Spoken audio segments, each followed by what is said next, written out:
ويسر لي أمري واحلل عقدة من لساني يفقه قولي أما بعد فأعوذ بالله من الشيطان الرجيم بسم الله الرحمن الرحيم وَإِن كُنتُمْ جُنُبًا فَاتَّحَرُوا وَإِن كُنتُم مَّرْضَىٰ أَوْ عَلَىٰ سَفَرٍ أَوْ جَاءَ أَحَدٌ مِّنكُم مِّنَ الْغَائِطِ أَوْ لَامَسْتُمُ النِّسَاءَ فَلَمْ تَجِدُوا مَاءً فتيمموا سعيدا طيبا۔ ہر قسم کی حمد و ثنا اللہ وحدہ لا شریک کے لیے، جو پوری کائنات کا خالق اور مالک ہے۔ جو نمازیں جماعت پڑھنے کی توفیق عطا فرمائے، اور اللہ رب العزت سے یہ بھی دعا ہے کہ اللہ کریم ہماری ان نمازوں کو اپنی بارگاہ میں قبول و منظور بھی فرما دے۔ جو کمی کوتاہی سرزد ہو جاتی ہے، اللہ کریم اس سے درگزر فرمائے اور ہمیں پہلے سے زیادہ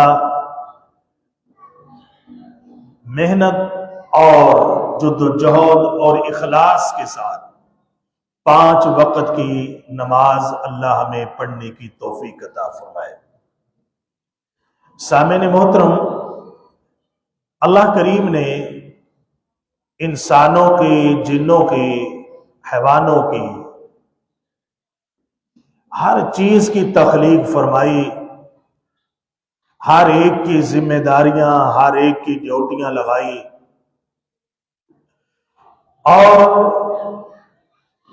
بے شمار مخلوق، ان گنت چیزوں کو اللہ کریم نے انسان کے لیے پیدا فرمایا۔ اتنی نعمتیں اللہ کریم نے انسان کو عطا فرمائی ہیں کہ اگر انسان انہیں گننا چاہے تو گن نہیں سکتا۔ جیسا کہ اللہ کریم نے اپنی کتاب قرآن مجید میں ارشاد فرمایا، وَإِن تَعُدُّوا نِعْمَةَ اللَّهِ لَا تُحْصُوهَا۔ لوگوں، اللہ تعالیٰ کی تم پر اس قدر نعمتیں ہیں، اس کے احسان ہے کہ اگر تم انہیں گننا چاہو، شمار کرنا چاہو تو شمار نہیں کر سکتے۔ ہم اپنے وجود کو لے لیں، اللہ کریم نے ہمیں دیکھنے کے لیے آنکھوں جیسی عظیم نعمت عطا فرمائی۔ ان کی قدر آپ اس سے پوچھیں جس کی آنکھوں کی بینائی نہ ہو، وہ نابینا ہو، اور اس کے لیے چلنا، آنا جانا کرنا بڑا مشکل ہو جاتا ہے۔ سمجھو اس کے لیے پوری کی پوری دنیا ہی ایک اندھیرا سی ہوتی ہے۔ پاؤں اللہ کی عظیم نعمت، کان سنتے ہم، یہ اللہ کی عظیم نعمت ہے۔ ورنہ وہ لوگ بیچارے آپ دیکھتے ہیں جو کم جن کو سنا جاتا ہے، وہ بڑی توجہ سے کان یوں کر کے، اور پھر بعض نے بیٹریاں بھی لگائی ہوتی ہیں۔ آپ اندازہ لگائیں کہ اللہ کی ہم پر کتنی نعمتیں۔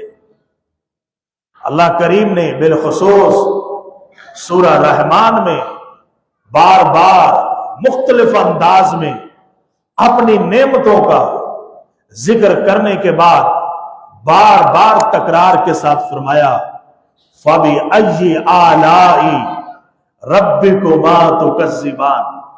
لوگوں، اللہ کی تم پر اس قدر نعمتیں ہیں، اس قدر احسان ہے، تم اللہ کی کس کس نعمت کو جھٹلاؤ گے؟ کس کس نعمت کو جھٹلاؤ گے؟ بے شمار نعمتیں،